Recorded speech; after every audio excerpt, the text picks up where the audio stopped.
አርእስተ ዜና ፖለቲካው ጸገማት ትግራይ ዝፍታሕ ሓቋፋይ ዝኾነ ምህዳር ፖለቲካ እንትልዩ ተባይሉ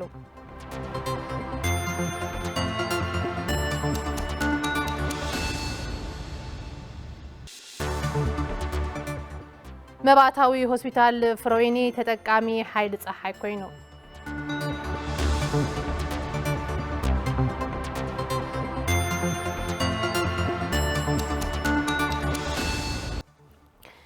سلام ጥዕና በለይ ከመይ ተምሲ ዝኸበርኩም ተመልከትና ካብ ቴሌቪዥን ትግራይ ነሰዓት ዝበልናዮም ዜናታት ካብ ስቱዲዮ ቴሌቪዥን ትግራይ ብቀጥታ ሒዝናልኩም ቀሪብና ኣለና ዜናታት ሰዓትና መራሕና ኣነ ኣድያም ካሕሳይ መዳይ ምልክት ቋንቋ ድማ ሰለሞን ሃይሉ ሓቢርናኩም ክንጸንሒና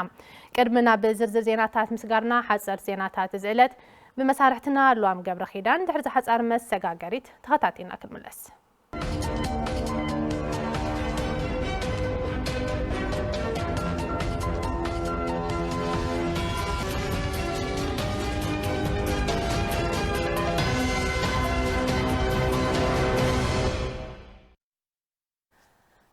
سلام طعنا عبلي كم يصنحكم خبركم تملكتنا نزعلت زيز مرصنا يوم حنصرت زينات حيزنا قريبنا لنا نختكتاتلنا دما بخبر نعدم عقار لقحن اميغوس بمخنيات بعل ጥምቀት بلعሊ 7 ሚሊዮን ብር አገልግሎት ወሃብቲ ትካላት ኣብ ከተማ ማይጨው ይጽግን ከም ዘሎ አፍሊጡ ተቆጻጻሪ ፕሮጀክት ትካል ዕቋርን ልቃሕን አሚጎስ አይታሸናፈ ኃይሉ ትካሎም በዓል ጥምቀት ማዕሪጉን ክበዓል ጽጋና መንጫጫዕታ 146 ሜትሮ ዝነውሓቱ መወገድ ገሓፍ ሓዊሱ ስራሕቲ ምምልካዕን ጽገናን ምክያድ ልዕሊ 7 ሚሊዮን ብር መዲቡ ይሰርሕ ኣሎ ኢሎም እቶም ስራሕቲ ጽገና ሙሉእ ብሙሉእ ኣብ ዝተወሰኑ መዓልትታት ተዛዚሞም ኣብ ድሮት በዓል ርክብ ከም ዝፈጸሙን አይታሸናፈ ኃይሉ ገሊጾም አካይድ ስራሕ ቤት ማዘጋጃ ከተማ ማይጨው አይተ ተስፋይ ኪሮስ ትካል አሚጎስ ካብ ነበርቲ ብዝቀረበሉ ጠለብ በዓል ጥምቀት ንምድማ እትሰርሖም ንዘላ ስራሕቲ አመስጊኖም ከም ጸብጻብ ሃፍቱ ብስራት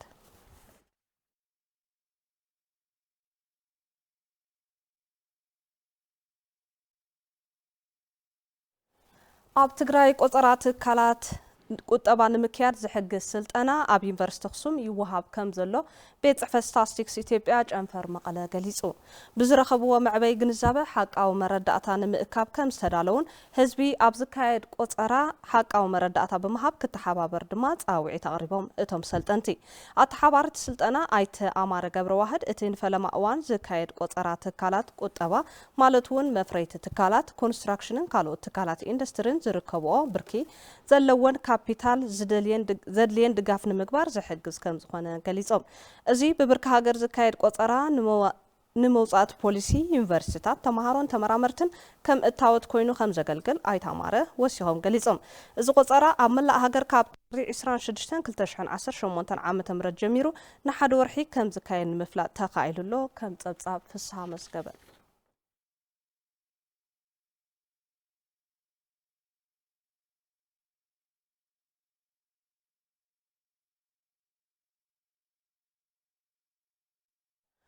ኣብ ወረዳ ታሕታይ ኣድያቦ እታወታት ሕርሻ ብምጥቃም ዝሳለጥ ዘሎ ልምዓት መስኖ ንምግፋሕ ዝዓለመ ልውውጥ ተመክሮ ሓረስቶት ተሳሊጡ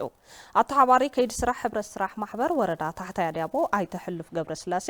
እቶት ሕርሻ ንምሕዋይ ኣብ መፍረያይነት ልምዓት መስኖ ምውፋር እዋኑ ዝጠልቦ ውራይ ኢሎም ልምዓት መስኖ ንምግፋሕ ድማ ሓረሳይ ኣጠቃቅማ እታወታት መስኖ ክግንዘብ ሰሙያ ሕርሻ ሙያዊ ሓላፍነቶም ይፍጽሙ ኣለዉ ኢሎም ንዝተገበረሎም ሙያዊ ደገፍ ዘመስገኑ ኣብ መስኖ ዝተዋፈሩ ሓረስቶት እታ ወረዳ ክሮም ናብ ካልኦት ከባቢታት ንምግፋሕ ዝዓለመ ዑደት ተሳሊጡ ከም ሓበሬታ ርክብን ወረዳ ታሕታይ ኣድያቦ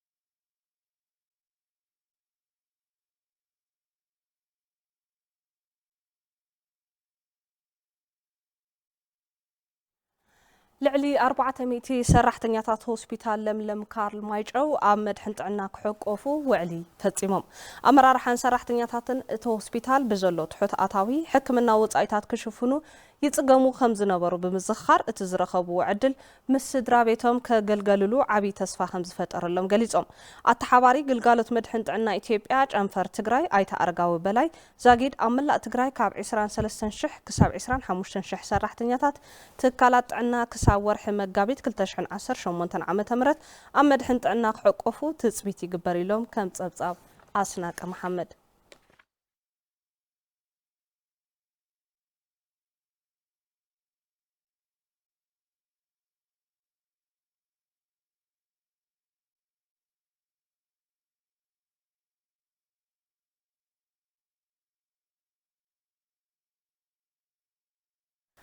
حضرت زينات الساعة زازمنا لوام قبر كده مساخم صنيحه زرزرنا بتقربلنا اديام كملسلكم سنه غزه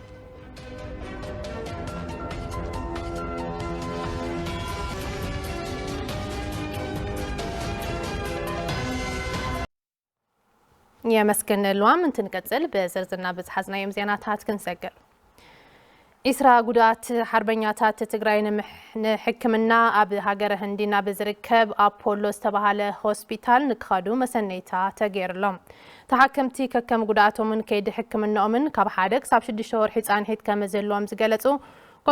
كوميشن حربنياتات تقرأي تقرالاي ناصر ممحور شدشت ملعلتي كلتا سميات عنا حدا بعال مويا فاينانس كلتا دما كلالي تزلقوسو قدسات وقنات بطلالا 31 سبات ملؤ وصايعون بمشفان يلاخو محلاهم ابتسنا سرعه مسنيتا غليصوم يتزغبر حكمنا ملؤ وصايعو باتحبارነት ኮሚሽን حربኛታት ትግራይ ካብ መላ ትግራዋይ ዝተኣኻኸበ ሃፍት ምዃኑ ዝገለጹ ተጋዳላይ ናስር ዛጊድ 80 ጉድኣት ተጋደልቲ ናብ ወፃእ ዓዲ ብምኻድ አገልግሎት ሕክምና ከም ዝረኸቡ ኣዘኻኺሮም ሜዲካል ዳይሬክተር ማእኸል ሕክምና ኣዋሽ ዶክተር ሃደራ ሃይሉ بزلوم درجة مقداتي مخنيات حكمنا عيني عظمي تبو شنتي كانسرن كولاليتن نزحاشة حكمنا وزيتي خادم هلاهم حبيرهم متونة هوسبيتال نتهم قدات بزت امنقدي اقامامت اكهلون اخون معرف بوتان مقبن كومودما ممرمرناوتي كمزمالة كرمزنعات كم سقابرز قلسو دكتور هادرا اتو هوسبيتال اب هندكا بزركوب هوسبيتالات زحاشة محكام عامي زلو إيلم كمزبزاب جنت كحساي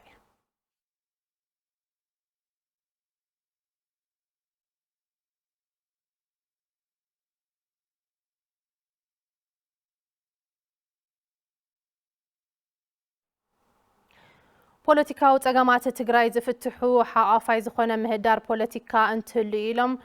ኣብ ዩኒቨርሲቲ ኣክሱም ዝርከቡ ምሁራት ሸዊት ሙላለም ምስቶም ምሁራት ጻንሒት ገይራላ ተኸታቲልና ክንምለስ ኣመንጎ መራሕቲ ብዘጋጠመ ዘይምርድዳ ምኽንያት ህዝቢ ትግራይ ንዝተፈላለዩ ጸገማት ክቃልዕ ከም ዝኻለ ምሁራት ዩኒቨርሲቲ ኣክሱም ዝኾኑ መምሃራን ብርሃነ ሓዱሽን ዘሚካኤል ወልደ ገብርኤልን ይገልጹ ኣውሽጢ ትግራይ ኣውሽጢ መሪሕነት ፖለቲካ ትግራይ ዝተፈጠረ ጸገም ይኻትሎ ተኽእልባ ብሓፈሻ ትግራይ ንዝሓለፉ 34 ዓመታት ዝመርሕ ነረው ድብ ናይ መሪሕነት ቀውስ ዝገጠሞ ንዝሓለፉ 3 ዓመታት ድሕሪ ውዕል ፕሪቶሪያ نافت تدلي سلام نافت تدلي ناي داغ محويت كيات غيروي مالتيو طلاي اوريدي እዚ ጆኖሳይድ ዝፈጸመ ሓይሊ ብሓይሊ ናብ ዝድርድር ኣትዩ ናብ ሓይሊ ናብ ዝድርድር ኣትዩ እናሃሎ ንሕና ተጋሩሃ ፖለቲካውም ዓቕምታትና ኤኖይስ ኩሎም ዓቕምታትና ተበቲኑ ኣብ 2-3 ብዝተበተነ ቁጽሪ ኣገዲድና ናብቲ ውዕል ፕሪቶሪያ ክንፍጽሞ ይከኣልና ስለዚ ተጋሩ ሕዚ ኣብ ዝሃሎ ዓይነት ትምህርቲ ደረጃ ያለዎም ወይም ዝሃሎ ዓይነት ስራሕ ያለዎም ኣብ ኩነታት ትግራይ ኣብ ግዝኣት ትግራይ ሓደ ክኾኑ ይኽእሉ ኣለዎም ሰዓይን መከራን ህዝቢ ትግራይ ዘብቅዕ ውሽጣዊ ዓቕምታቱን ሓድነቱን እንተጠናኸር ከም ዝኾነ ዝገለጹ እቶም ምሁራን ጸገማት ትግራይ ብዘተን ምርድዳእን ምፍታሕ ኣገዳሲ ምዃኑ ድማ ይረድኡ ኣብ ትግራይ ኣፈላላይ ዘለዎም ወገናት ኣብ ተጋሩ ህይወትን ኣብ ትግራይ ግዝኣትን ኣፈላላይ ከልዎም ኢሉ ኣይምግምትን ስለዚ እዚ ናይ ምጥፍፋእ ፖለቲካ ተሓደ ናይ ምጥፍፋእ ኸይዲ ጠጠው ኢሉ ኣብ ሓደ መጺና ኣብ ወንበር መጺና كنزرارب كنكعال بفصم حتى حدا زغبرنا ግን كنسمع معي زغبانا مالتي ካብ ተንኮልን ካብ ክፋኣትን ወፂዩ ንትግራይ ዝወገኑ ሓይልታት ንትግራይ ዝወገኑ ኩሎም ኣካላት ትግራይ ምቕጻል ክስራሕ ዝግበእ ነገራት ንዝርራ ሓይላት ክራሃድኡ ኮፍ ኢሎም ይህን ክብሉ ናይ ኣጀንዳ ቅደም ሰዓብ ከውፁ ይኽእሉ እዮም። እቲ ዝግበር ዘተን ምርዳእን ሓቆፋይ ፖለቲካዊ ምህዳር ብምፍጣር ክኸውን ድማ እቶም ምሁራት ይገልጹ። ሓይልታት ትግራይ ኩሎም ተሰብሲቦም ሓይልታት ትግራይ እዚ ኣብ ሰራዊት ዘሎ ሓይሊ ኣብ ፖለቲካ ዘሎ ሓይሊ ተቃዋምቲ ውድባትን ሕወሓትን ወሲካ ኣብ ንግዲ ዘሎ ሓይሊ እንከምኡ እውን ሕብረተሰብ ኮንተን ብሓደ ኮይኑ ዩናይትድ ኮይኑ ሽግሩ ከዓ እዚ ዘይፈላለዩ ሽግር ፈቲሑ ኣልዩ ተጽዕኖ ዝፈጥረሉ ዕድል ከሎ ክእል እዩ ዝብል ኣነ ጥራይ ዝፈልጠልካ ንዓይ ጥራይ ስማዕ ዝብል ነገር ክተርፈለው እዩ ዝብል ማለት እዩ። ስለዚ ቀንዲ መፍትሒኡ ኣብ ውሽጢ ተጋሩ እዩ ዘሎ ተጋሩ እንተሓቢሮም ናይ ፀላኣይ ወይ ድማ ንኻሊእ ንተደራዳሪ ውዕል ፍታት ዝኾነ ፌደራል መንግስቲ እውን ናብ ድርድር ክጎትዎ ይኽእሉ እዮም ወይ ከምፅዎ ይኽእሉ እዮም ይኣምን ማለት እዩ። ኩሉ ኣብ ሓድነት ትግራይ ኣብ ግዛኣት ትግራይ ኣብ ጸጥታ ትግራይ ምሕላው ሓቢሩ ክሰርሕ ግብኦ ማለት እዩ። ተወለድቲ ፈራውንን ጻዕዳ ኣምባን ብዝገበርዎ 2 ሚልዮን ብር ድጋፍ ዝተዓደገ ሓይሊ ሶላር ኣብ መባእታዊ ሆስፒታል ፍሮይኒ ዝረአ ዝነበረ ጸገም ቁራጽ ኣገልግሎት ሓይሊ ኤሌክትሪክ ከም ዝፈትሐሉ ምሕዳርቲ ሆስፒታል ገሊጹ። ገረ እግዚአብሔር ቀዳሙ ብዛዕባ እዚ ተወሳኺ ዘሎ ኣብ መባእታዊ ሆስፒታል ፍሮዌኒ ስፔሻሊስት ሓኪም ህፃናትን ኣባፅሕን ዶክተር ጉዕሽ ረዳም ቅድሚ ሕዚ ብሰንኪ ምቁራጽ ኤሌክትሪክ ተሓከምቲ ናብ ካልእ ዓዲ ሪፈር ይባሃሉ ምጽናሖም ብምግላጽ ነዚ ጸገም ዝተረድኡ ኣብ ርያድን ከባቢኡን ዝርከቡ ተወለድቲ ፈራውንን ጻዕዳ እምባን ብ2 ሚልዮን ብር 11 ኪሎዋት ዘምንጭ ሶላር ብምዕዳግ ጸገሞም ብውስን መልክዑ ከም ዝፈትሕሎም የርዱ። ኣብቲ ኦኣር ኣካባቢ ኣብቲ ናይ ጨቕላታት ህፃውንቲ ዝበሃሉ ኦልሞስት ሙሉእ ዝበሃል ስራሕ ፈቲሓትና ኣላ ባሪል ስለዚህ እዚ ታይ ይቃለልና ኣሎ ሪፈር ዝበሃል ወላዳት ሪፈር ንብል ነርና ሓይሊ ሰብ ኣብ ዘለሉ ማተሪያል ኣብ ዘለሉ ያው ሪፈር ንብል ነርና ህፃውንቲ ብዙሓት ህፃውንቲ ይዕፎና ነይሮም ወላዳት ላብለ ተደለ ደም ምፍሳስ ወይ ካልእ ሪስክታት ይንገላታዓ ነይረን እዚ ኦልሞስት ሙሉ በሙሉ ዝበሃል ፈቲሕና ኣሎ። ኣብቲ መባእታ ሆስፒታል በዓልቲ ሞያ ላብራቶሪ ትምኒት ገብረ ኺዳንን በዓል ሞያ መዋልዳን እያስ አብርሃን እቲ ሶላር ኣብ ህፃናት አዴታትን ክፍሊ መጥባሕትን ዝነበረ ክፍተት ምቁራጽ ግልጋሎት ብውስን መልክዑ ከም ዝቐረፈሎም ይዛረቡም። ተጠቃሚ ናይዚ ሆስፒታል ያው መብራህቲ ክጠፋላ ኮፍ ኢሉ ይውዕለው ዝሞ ንፅባሕ ዝበሃለሉ ኦፕሬሽን ንምኻን ዘሎ ሙሉእ ሪፈር ዝኸደሉ እዩ ነይሩ ኣብዚ ከተማና እዘን ኩለን ማሽን ላብራቶሪ የልዒልና እኒአ ከም ትሪእዎ ኣለኹም ሎማዓንቲ ኩለን ኦን ዘለዋ ጂኒ ኤክስፐርት ኔና ሲቢሲ ኔና ኬሚስትሪ ክራይትን ኩሉ ናይ ኬሚስትሪ ሰርሒና ካልእ ናይ ላብራቶሪ ኣድላይ ዝበሃል ፍሪጃት ኔዋና 2-3 ፍሪጅ ሰርሕ እዩ ሶን ኩሉ ላብራቶሪ የልዒልና ኣሎ። እዚ መብራህቲ ዝሓዘ ነገር ሕዚ ብዙሓት ኣዴታት ካብዚ ንወቅረና ንዓደግራት እንትን ሪፈር ናበልና ነርና ኢና ኣብዚ ሕዚ ሰዓት እንታይ እዩ ምስ ሶላር ሕዚ ተፈትሒልና እኒሄ ኣብዚ ሕዚ ካብ ሕዚ እንዳሓር ዘሎ ሪፈር ትበሃል ዶ ኣይትህሉን ተገልገልቲ ብወገኖም እቲ ሶላር ቅድሚ ሕዚ ሪፈር ተባሂሎም ዘውፅዎ ካብ ዝነበሩ ወፃእታት ከም ዘድሓኖም ይሕብሩም። ፈቃዱ ክንከራተት ነርና ወይ ገዞም ክሞቱና ነይሮም ሸላዙ ሶላር ይወተኪና ለና ኣብ ዓድና በቀረባ ተኸይና ለማዓልትና ስንቂ ሒዝና ንመጽእ ተመላሊስና ቀረባ ኢና 5 ኪሎ ሜትር እዩ ኸይና ነምጽላ ተሳድና ጽቡቕ ግልጋሎት ይምኑና ኣለው ጽቡቕ ዓድኻ ጽቡቕ ቀረባ ኣብ ደብረ ምህረት ስላሴ ጨለቆት ዘለው ጥንታውያን ሓድግታት ብምዕቃብን ብምልላይን ንረብሓ መስሕብ ቱሪዝም ንኽውዕሉ ክስራሕ ከም ዝግባእ ያሬታ ሊቃውንቲ ቤተ ክርስቲያን ገሊጾም። ምምሕዳር ወረዳ 70 እንደርታ ብወገኑ ደብሪን መስሕብ ቱሪዝም ክውዕል ክማልኡ ዝግብኦም መሰረተ ልምዓታት ከም ዝስራሕ ድማ ኣፍሊጦም። ታደለ ዳኘው ኣዋሊድዎ ኣሎ ኤፍሬም ረዳይ ድማ ከም ስዕብ ካርበና እዩ። ኣብ ወረዳ 70 እንደርታ ዝርከብ ስላሴ ጨለቆት ቅድሚ 233 ዓመት ከም ዝተመስረተን ዝተፈላለዩ ጥንታውያን ሓድግታትን ዘለዎ ኮይኑ ይኹን ዳ እምበር ከም ጥንታውነቱን ዘለዎ ሓድግን ኣይተፋለጠን ክብሉ ኣመሓዳሪ ትደብሪ መልአከ ምህረት ኣሰፋ መሓሪ ይገልጹ 1785 ተመስሪቱ መስራቲ መዲን ንሕልና ኮይና ናይ ትግራይ ካብ ቀይሕ ባሕሪ ጀሚሮም እስካብ ኣለው ሃምላሽ ገጅል ንወር ኣስወለስላሴ እዮም ሰሪሖም ብዙሓት ቅርስታት እዮም ኣቕሚጦምሉ እቶም ቅርስታት እዮም ንሕልና ኮይና ዘውድታት ኣክሊላት ወርቂ ከወረታት ወርቂ መሳቀል ወርቂ ደርሆ ለለዎ እዩ እዚ ቦታ እዚ ግን ከምቲ ቅርስነቱ ከምቲ ሃይማኖቱ ከምቲ ዒበቱ ኣይተረአየ ፀኒሑ ድሕሪ ኸዚ ዩኔስኮ ተመዝጊቡ ብዓለም ተፈለይጡ ልምልከቶ ኣካል እውን እዚ ቅርሲ እዚ ፈለይጡ መቕመጢና መጎብኘ እዩ ተጎብኚ እውን ተዓዲ ሃፍቲ ክኾን ልክሰርሕ ይምነ ደብረ ምህረት ስላሴ ጨለቆት ፍሉይ ጥበብ ኣሰራርሓን ዕድመ ፀገብ ሓድግታትን ከም ዘለዉ ዝሓበሩ ድማ ኣብቲ ደብሪ መጽናዕቲ ዘካየዱ ዶክተር ሃፍተ ንጉስ እዮም እቶም ሓድግታት ታሪኽን ሃፍትን ትግራይ ስለ ዝኾኑ ብጥንቃቐ ክዕቀቡ ከም ዝግባእ እውን የገንዝቡ ኣሰራርሓ ኣፍ ገበላይ ጀሚርካ እስካብቲ ቤተ ክርስቲያን ዝተሰርሐሉን ዝተቐረጸሉን ጥበብ እጹብ ድንቂ ዘብል እዩ ዕድመ ፀገብ ቅርስታት ኣለዎ ከባቢ 233 ዓመት ዕድመ ዝገበሩ መጽሓፍቲ ኣለዉ ዘውድታት ኣለዎ ኣክሊላት ኣለዎ ጸናጽል ከይተረፈ ኣለዎ ወርቂ ወንጀል ኣለዎ ምሁዘናትና እንታይ ምዃኑ መርአይ ዝኾነ ስለ ዝኾነ ዝሓድ ግዜ ብጥንቃቐ ክዕቀብ ዘለዎ እዩ ኣተሓባባሪ ከይዲ ስራሕ ባህልን ቱሪዝምን እታ ወረዳ ኣይተ ክንፈ ካሕሳይ ቦገኖም ስላሴ ጨለቆት ንዓለም ብምልላይ ፍልፍል መስሕብ ቱሪዝም ክኸውን ጻዕሪ ይግበር ከም ዘሎ ይገልጹ ደብረ ምህረት ስላሴ ጨለቆት ካብቶም ጥንታውን ታሪኻውን ሃይማኖታውን ባህላውን ኢቭን ናይ ተፈጥሮአዊ መስሕባት ዘለዎ ዝወነነ ዓብይ ደብሪ እዩ ገና ዘይተሰርሐሉ ዘይተርአን ዘይተዳሰሰን ዓብይ ኣብኢና ዘሎ ወርቂ ኢልና ኢና ንሓስብ ማለት ኣውለሎ ትውፊታትን ቅርስታትን ሓድግታትን ምልላይ ያው ጽቡቕ ዝኾነ ስራሕቲ ጀሚርና ኣለና ቤተ ክርስቲያን እዚ ኣብ ዓለም ክላለውን ኣብ ሃገር እውን ተፈላጢ ኮይኑ لمسح توريزم كيف تكون كم خير سرح ولا تنقصنا كم هزون نزي من العرض جورو المنقطات مفتار ياو أبصار إلى نركب أم حداري وردا سمعن درتا أيت محاري ودكيروس اتدبري نمسح توريزم كوعل مسارة لمعتنا من ملا يسرح كم زلو يبرهوم مسارة لمعتنا يتخبابي بأنصار نايت ناي كتمات جلوات نبار كتمات وايل سلزوع استمال أيكونا تحورات سب تم عبيت ولدناون ناي من قد سرحتك سرح مزبوع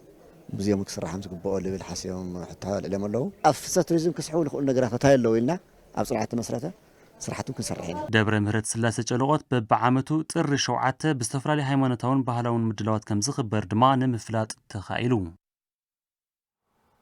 زهبركم تملكتنا زينات التلفزيون تكرا حزوننا أتصليهم كابز مسحب دما زينات بيزنس الساعات مسارحتنا هافتو قبلو سيعبو قاربنايو حبيبنا نكتاتل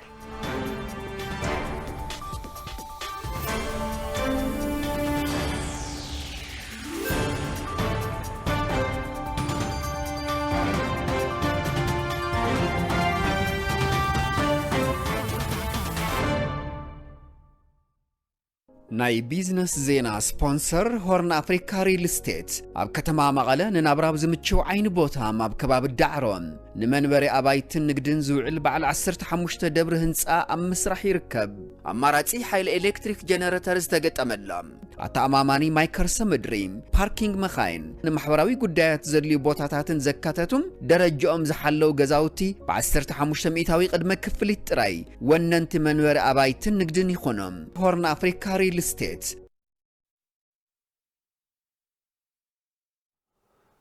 نزيناتات بيزنس سبونسرز جبرنا هورن أفريكا أزينانا نمسجن عداقة مأخل مأجر شراء لعلية 950 مليون بر بمداب مأخل زمناو عداقة نمهنات السروع سراح كم زجمرت تجلسهم أكيد سراح تام محبر هايلاي جبرز عدد كم زجلسوه من محضر كتما شرندا سلاسة دقفن كتتلن بمقبارو محبرهم كاب مجمار هنسات كم استسقاقرت تزاربهم نتي مأخل نمهنات بوتاز تركبه كونتراكتر مولو حدقو بوغنو نتيز توهابو حلافنت بصريتن سلطنن بمهنات ابوانو كم زركب قالاتيوم اكايد سراح بيت مزاجاتا كتما ايت تخلويني توماس بقدوم كم من محضر تن محبراتن تطايشا اب مفتار سراح عدلن قصالنت زلوو من محاش من نبابرو حبرتسبن زلوو قده اب قمت بمئتاو كم زخونه قليصوم اب مجمار كيد هنصتت ماخل عداغا نلعلي 500 وغنات تتقم تعدل سراح كم زغبر دما تحبيرو كم صبصاب مسارحتنا ملس أبادي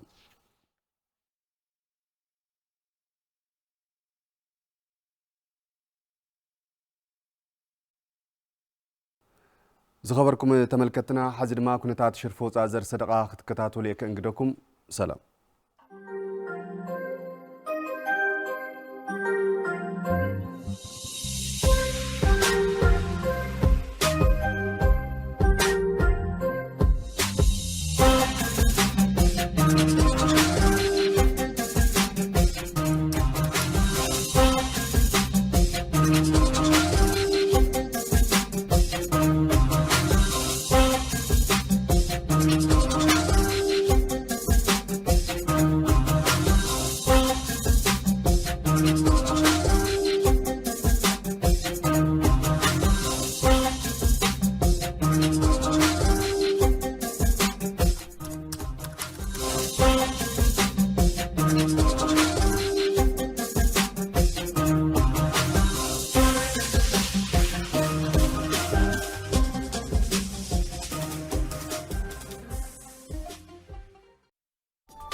حدا كلت سنابلنا أبناء مودات معرف زينانا بزحنا لنا خبركم تملكتنا كابز مسعب دما زينات سبورت الساعة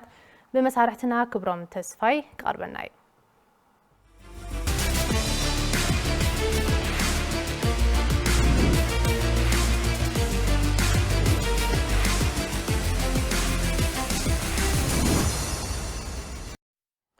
يمسكنا ديام دحنا صنيعهم زخبركم تملكتنا صفلي سبورت قداش عاد نوصان كاب تلفزيون تግራይ ጀሚርሉ ንምታልኩም መقدم يمسكن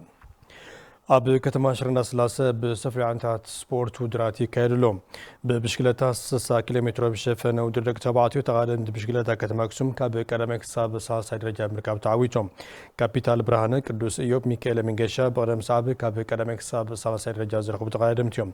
ነሲዕ ድማ ብጋንታ ከተማ አክሱም ተዓዊታላ በተማሳሊ ብደቂ አንስትዮ ብሰለጠ 30 ኪሎ ሜትር ሸፈነ ውድድር ደቂ አንስትዮ ሚሊዮን ገብረ መድህን መቅደስ ሃፍቶም ኒያት ካሳውን ሰለስቲን ካብ ከተማ አክሱም ካብ ቀዳማይ ክሳብ ሳልሳይ درجة زرخبة تقدمتين بكوع سجرب سلطة ودرش شرنا سلاسة مس عدد عرض زرخبة صوتا بسرعة صوتا قلتنا غلطة مفصل ترقبه بمفلي فصم كل 10 سلاسة عدد عرض شوعاتنا حمش بزخنة تعاوت مزجابنا بكاس على زرع حليف معلوم بأتلتيكس مع سبورت ودراتي كايدهم زلهم أبيكت ما 10 سلاسة كودر بشكل تابتو ساق ساب مزام سومزيس أن سفر الدرات ميكا زركب غيرهم تودر مسندو بسفر لعبة سبورت بلوت سبورت يعني مركب عبي عدل فترة مخدمة أصلت أن تتصاوتن سفر لأجانتات قليسهم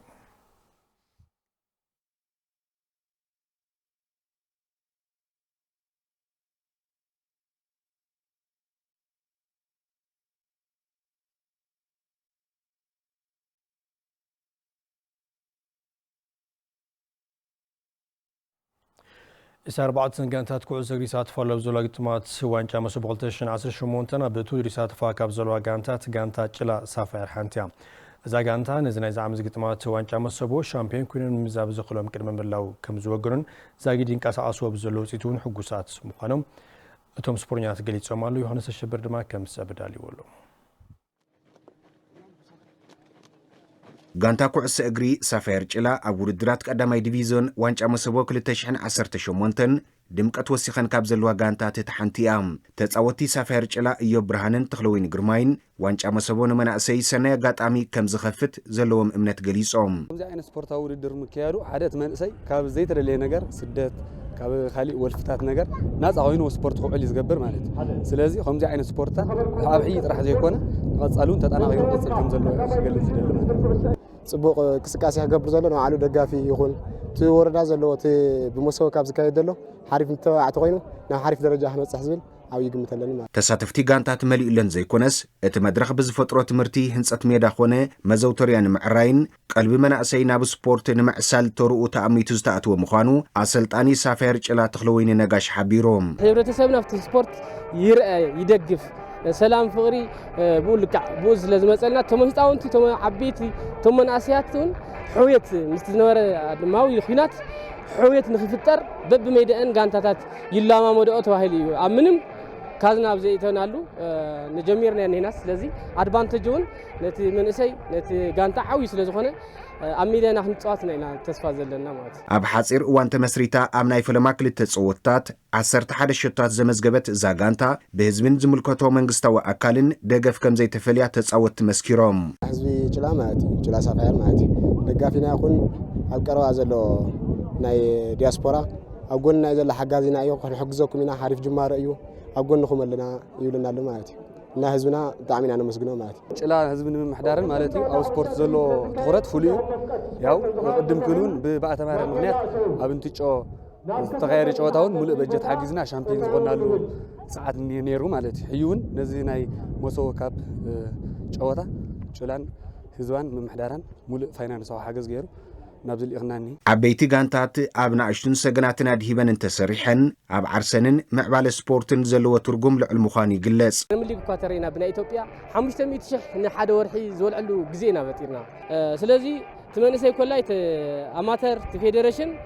ኣብዞም ናሃትና ትኩረት ገይሩ ምስርሑ ኣብቶም ግራስሩት ዝወፁ ዘሎ ሕይ ከም ትግራይ ትሕቲ 17 ትሕቲ 18 ኢቭን ተመውዝኒ ይኸው ዕድመ ትሕቲ 24 በየቦቱ መሊኦም እዮም ሙሉእ ስኳድ ዘለዎ መቐለ 70 እንደርታስ ክርኤት ትብል أفتم كباب يازلو الله يوم معات تتصوت ماتي أفريقيا نوم تصلوا تتصوتون أي كلني وانا قرأي يمكن قد على بريمير ليج نمأتاو أو كفتنيا ليج نمأتاو بيلون بتسبورت تتكلم تنمخانينا وانا رأي غيرنا زلنا ماتي ያው ንሕና ሽቶና ያው ካብዚ ማለት ጨዋታ እዚ ብትግራይ ደረጃ እዩ ዝካየድ ዘሎ ስለዚ ካብዞም ኩለን ጋንታታት ሻምፒዮን ኮይና ትግራይ ወኪልና ኣብ ኢትዮጵያ ኣብ ዝተፈላለዩ ክለባት ኣብ ትግራይ ክለባት ወፂና ክንሪእና ንደሊ ማለት ዳሕና ዝግጅትና ገርና ኣለ ሓሪፍ ዝግጅትና ገርና ኣሎ ዝግጅትና ንዋንጫ እዩ ማለት እዩ ዋንጫ መሰቦ 2018 24 ጋንታት ብበጽሕኻ መልሲ ዝሳተፋሉ መድረኽ ውድድር እዩ ኣብ ግጥማት ስላልወሊ ደቂ ኣንስትዮ ኢትዮጵያ ምስታፍ ዝርከባ ተጻወትቲ ጋንታ ደቂ ኣንስትዮ መቐለ 70 እንደርታ ዕለት ዓርቢ ኣብ ዝተኻየደ መርሃ ግብሪ ሊግ ዓወት ተመዝጊበን በሰልጣኒት ህይወት ተራፋይነት ዝምርሓ ተጻወትቲ ጋንታ ደቂ ኣንስትዮ መቐለ 70 እንደርታ በመርሃ ግብሪ ሊግ ምስ ጋንታ በራሪ ኮከቦች ጾታ ኣካይደን 5-0 ብዝኾነ ውጽኢት ዓወት ተመዝጊበን ሃብል ኣባዲ ክልተ ጎላት ኣልማዝ ግርማይ ኣስኳል ገብረ ጻድቅን ዮርዳኖስ ብረን ድማ ሓንቲ ጎል ዘመዝገባ ተጻወትን ብሰንኪ ኣብ ልዕሊ ህዝቢ ትግራይ ዝተፈጸመ ጀኖሳይዳዊ ኩናት ንዓመታት ካብ ሃገራዊ ውድድር ወጻኢ ኩነን ጽንሓ ተጻወትቲ ጋንታ ደቂ ኣንስትዮ መቐለ 70 እንደርታ ንፈለማ ግዜ ብዛዕባ መዚ ናብ ሃገራዊ ውድድር ተመሊሰን ዘለዋ ተጻወትቲ ጋንታ ደቂ ኣንስትዮ መቐለ 70 እንደርታ ንፈለማ ግዜ ይሳተፋሉ ኣብ ዘለዋ ውድድር ደቂ ኣንስትዮ ላዕለዋይ ሊግ ኢትዮጵያ ድማ ተስፋ ባሃዊ ምንቅስቓስ የካይዳሉ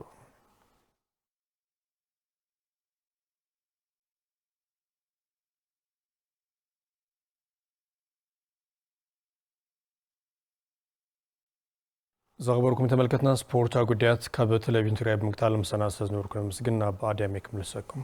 سنكس